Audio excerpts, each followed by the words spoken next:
আর আরজি করের ধর্ষণ খুনে দোষী সাব্যস্ত সঞ্জয় রায়, সোমবার সাজা ঘোষণা। ফাঁসির সাজাই কি হবে সঞ্জয়ের? শিয়ালদা কোর্টের বিচারক অনির্বাণ দাসের মন্তব্যে এখনো পর্যন্ত কিন্তু তেমনটা ইঙ্গিত।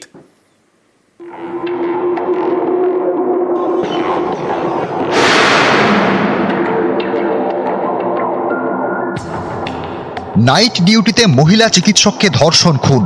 গত অগস্টে আরজি করের ঘটনা ঘিরে দেশ জুড়ে শোরগোল পড়ে যায়। সিভিক ভলেন্টিয়ার সঞ্জয় রায়কে গ্রেপ্তার করে কলকাতা পুলিশ। শনিবার তাকে দোষী সাব্যস্ত করেছে শিয়ালদা কোর্ট।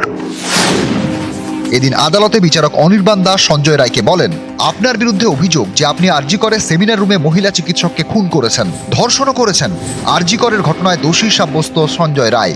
সর্বোচ্চ 25 বছরের জেল হতে পারে, আমৃত্যু জেল হতে পারে, মৃত্যুদণ্ড হতে পারে। সোমবার সাজা ঘোষণা। সঞ্জয় রায় বলে, আমাকে ফাঁসানো হয়েছে, আমার গলায় রুদ্রাক্ষের মালা আছে, আমি ধস্তাধস্তি করলে সেটা ছিঁড়ে যেত, আমাকে ফাঁসানো হয়েছে, আমি এই কাজ করিনি, যারা করেছে তাদের কেন ছাড়া হচ্ছে? বিচারক অনির্বাণ দাস বলেন, শাস্তি আপনাকে পেতেই হবে, কি শাস্তি পাবেন সেটা সোমবার ঠিক করব, সেদিন আপনার কথা শুনবো। সঞ্জয় রায়ের যেটা বক্তব্য ছিল যে একটা গলায় রুদ্রাক্ষর মালা নিয়ে, কিন্তু যে রুদ্রাক্ষর মালা বেসিসে সঞ্জয় রায়ের বক্তব্য, সেই রুদ্রাক্ষর মালার পার্টটা কোনোভাবেই ক্রস এক্সামিনেশনে আসেনি এভিডেন্সে। কেউ 351 মানে যেটা তার নিজের বক্তব্যের সময় বলবে সেই পার্টে বা যেটা আর্গুমেন্টে বলবে সেইটা that has to be corroborated by evidence as well as 351, কিন্তু সেটা কোনোটাই ওদের ডিফেন্স কাউন্সিল তুলে ধরতে পারেনি। রায় ঘোষণার পরে নির্যাতিতার বাবা বিচারককে ধন্যবাদ জানান, কান্নায় ভেঙে পড়েন, বলেন, আপনার উপর ভরসা রেখেছিলাম, আপনি পূর্ণ মর্যাদা দিয়েছেন। আমরা বিচারের যে প্রথম সিঁড়ি আজকে পার করেছি, বিচারক যেভাবে আমাদের এই ব্যাপারটাকে দেখেছেন, আমরা তার জন্য ওনার কাছে কৃতজ্ঞ। গত 9 আগস্ট আরজি করে চেস্ট মেডিসিন বিভাগের সেমিনার রুমে চিকিৎসক পড়ুয়ার দেহ উদ্ধার হয়। সেদিন রাতেই সঞ্জয় রায়কে গ্রেপ্তার করে পুলিশ, পরে তাকে হেফাজতে নেয় সিবিআই। সঞ্জয়ের বিরুদ্ধে ভারতীয় ন্যায় সংহিতার একাধিক ধারায় মামলা রুজু করা হয়েছে। 64 নম্বর ধারায় ধর্ষণ, সর্বোচ্চ শাস্তি যাবজ্জীবন, সর্বনিম্ন শাস্তি 10 বছরের জেল। 66 নম্বর ধারায় ধর্ষণের জেরে মৃত্যু, এতে সর্বোচ্চ শাস্তি মৃত্যুদণ্ড, সর্বনিম্ন 25 বছরের জেল। 103-এর 1 ধারায় খুনের মামলা রুজু হয়েছে সঞ্জয় রায়ের বিরুদ্ধে। এই ধারায় সর্বোচ্চ শাস্তি ফাঁসি, সর্বনিম্ন যাবজ্জীবন। সঞ্জয় রায়কে দোষী সাব্যস্ত করা হলো আরজি কর কেসে। আগামী সোমবার দিন রায় ডিক্লেয়ার হবে। 64 রেপ, 66 রেপ উইথ মার্ডার, তার সাথে 103(1) বিএনএস অ্যাক্ট। আপনারা কি সর্বোচ্চ সাজা দাবি করছেন? হ্যাঁ, সর্বোচ্চ তো আগেও করেছি, এখনো করব।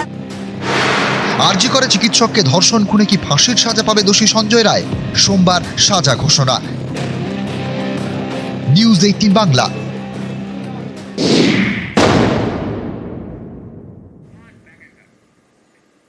আরজিকর মামলায় দোষী সাব্যস্ত হয়েছে সঞ্জয় রায়। আর এই সঞ্জয় রায় গ্রেফতার হওয়ার সময় বা তারপরেও আমরা আরজিকর কাণ্ড নিয়ে দেখেছি সাধারণ মানুষকে রাস্তায় নামতে। সাধারণ মানুষ প্রথম থেকেই সর্বোচ্চ সাজার দাবি করেছিলেন, কিন্তু গতকাল যখন দোষী সাব্যস্ত করা হলো শিয়ালদা আদালতে সঞ্জয় রায়কে, আগামীকাল আমরা জানি সোমবার সাজা ঘোষণা রয়েছে সঞ্জয় রায়ের। তার আগে সাধারণ মানুষ কি বলছেন? আমাদের সঙ্গে আমাদের 3 প্রতিনিধি রয়েছেন, 3 প্রতিনিধির কাছে একে একে যাব। আমাদের সঙ্গে রয়েছেন অনিরুদ্ধ, আমাদের সঙ্গে রয়েছেন সোমনাথ, আমাদের সঙ্গে রয়েছেন রকি। আমি প্রথমে একটু অনিরুদ্ধর কাছে যাই। অনিরুদ্ধ হেলেঞ্চা থেকে আমাদের সঙ্গে রয়েছেন।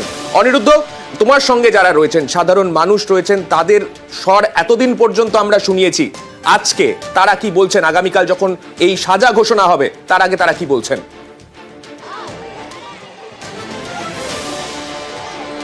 দেখো সান্নিক, একদমই বলা যেতে পারে যে সঞ্জয় রায়কে গ্রেপ্তারের পরে মহিলারাও রাস্তায় নেমেছিল, রাজ্যে কর্মসূচি পালন করেছিল, বিক্ষোভ দেখিয়েছিল, সর্বোচ্চ সাজা চেয়েছিল দোষীদের।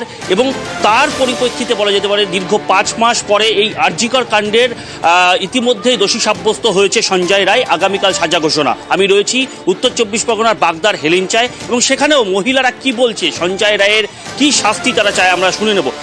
কি চাইছেন, মানে এই যে 5 মাস পরে সাজা ঘোষণা হবে আগামীকাল, কি চাইছেন?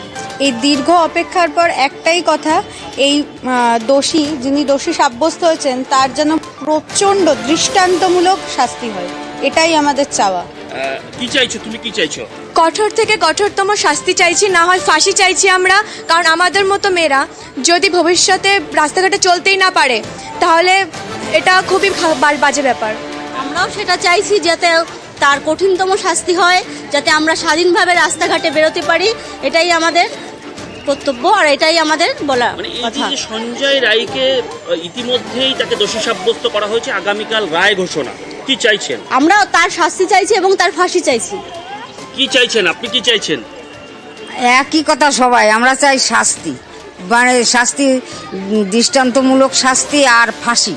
প্রত্যেকেই ফাঁসি। বলছেন শাস্তি ভবিষ্যতে চাই যেন- এবং শাস্তি শুধুমাত্র নয়, সর্বোচ্চ শাস্তির দাবি তুলছেন প্রত্যেকেই। রকির কাছে চলে যাব। রকি, তোমার সঙ্গেও সাধারণ মানুষ রয়েছেন। উত্তরবঙ্গে আমরা দেখেছিলাম এই আন্দোলনের আঁচ পড়েছিল।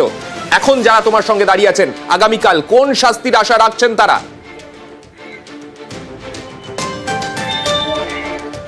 সার্বিক তুমি যেমনটা বলে, আমি সাধারণ মানুষের কাছে চলে যাবো, তাদের বক্তব্য কি এবং তারা কি সাজা চাইছেন। আচ্ছা, আগামীকাল তো অভিযুক্তের শাস্তি হবে, কি সাজা চাইছেন, কি হলে আপনারা খুশি হবেন? আমরা তার দৃষ্টান্তমূলক শাস্তি চাই, আর সাথে চাইছি যে যারা অভিযুক্ত যারা আছে তাদের কঠোরতম শাস্তি হোক, সাথে ফাঁসি হোক। দৃষ্টান্তমূলক শাস্তি হিসাবে যে অভিযুক্ত রয়েছে, মেন অভিযুক্ত, তার কি চাইছেন আপনারা? তাদের শাস্তি চাই আমরা, কি শাস্তি? ফাঁসি। আপনি একজন গৃহবধূ হিসাবে কি চান এবং সমাজে কি প্রভাব পড়বে এতে? আমি চাই মানে ফাঁসি হোক, আর যারা ওনার সাথে জড়িত আছে তাদের খুঁজে বের করে ফাঁসি দেওয়া হোক। এই ফাঁসি যদি দেওয়া হয় তাহলে কি বার্তা পৌঁছাবে সমাজের কাছে মনে হচ্ছে? সমাজের কাছে এটাই বার্তা পৌঁছাবে যে সব মহিলারা যেন রাত্রে অন্ধকারে বেরোতে পারে। একজন গৃহবধূ হিসাবে আপনি কি বলবেন? আগামীকাল যে রায়দান হবে, কি আশা করছেন, কি চাইছেন আপনারা? ফাঁসি চাচ্ছি, শাস্তি হোক, এটাই আমরা চাই। যে রাত বিরেতে আমরা একা বের হতে পারি না, এখন নিশ্চিন্তে বের হতে পারবো, শাস্তি হলে শয়তানদের, এটাই চাচ্ছি আমরা। শুধুমাত্র কি সেই অভিযুক্ত যে যাকে ধরা হয়েছে তিনি, নাকি আরো কেউ আরো থাকতে পারে? যারা তার সঙ্গে যারা আরো জড়িত আছেন তাদেরও শাস্তি চাই আমরা। আপনি গৃহবধূ হিসাবে, একজন গৃহবধূ হিসাবে কি চান? আমি একজন গৃহবধূ হিসেবে এটাই চাইবো যে যারা এই দুষ্কৃতির সঙ্গে জড়িত তাদের সকলকে যেন সাজা দেওয়া হয়, আর সাজা এমনই হবে যাতে তাদের ফাঁসি হোক। এবার তাদের যদি ফাঁসি না হয়, এবার অন্য যারা দুষ্কৃতী আছে তারা মাথা উঁচা করে বাঁচবে এবং সমাজে যারা মহিলারা আছে তাদের ক্ষতি করে দিবে। এবং আমরা এটাই চাইবো যে তাদের কঠোরতম শাস্তি হোক, আর যে সেটা হবে ফাঁসি। এটাই আমরা আশা রাখছি।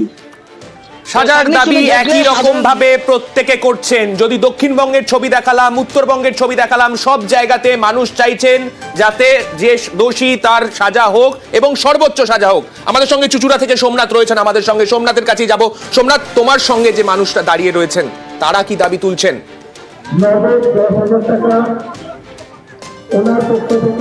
দেখো, একদম আমরা সাধারণ মানুষের কাছে পৌঁছে গেছি।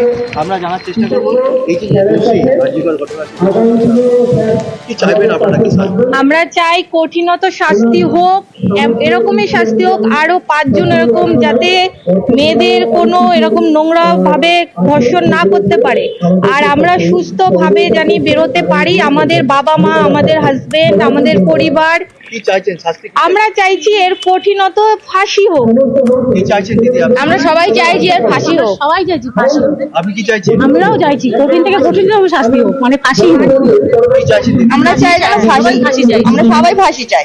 কি চাইছেন দিদি আপনি? ফাঁসির থেকেও যদি বেশি কিছু যদি শাস্তি থাকে সেটা আমি চাইছি। কি চাইছেন দিদি? হ্যাঁ, আমরা ফাঁসি চাইছি, যারা করেছে ওরা ওদের ফাঁসি দেওয়াই উচিত।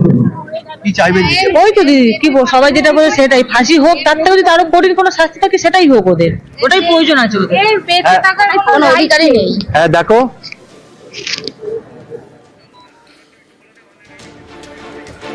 আমরা সেই ছবি দেখলাম। উত্তরবঙ্গ হোক, দক্ষিণবঙ্গ হোক, বাংলার বিভিন্ন অংশের মানুষ, প্রত্যেকের মুখে একই কথা, সর্বোচ্চ সাজা চাই। অপরাধী যে তার যাতে কঠিন সাজা হয়, প্রত্যেকেই সেই দাবি তুলছেন।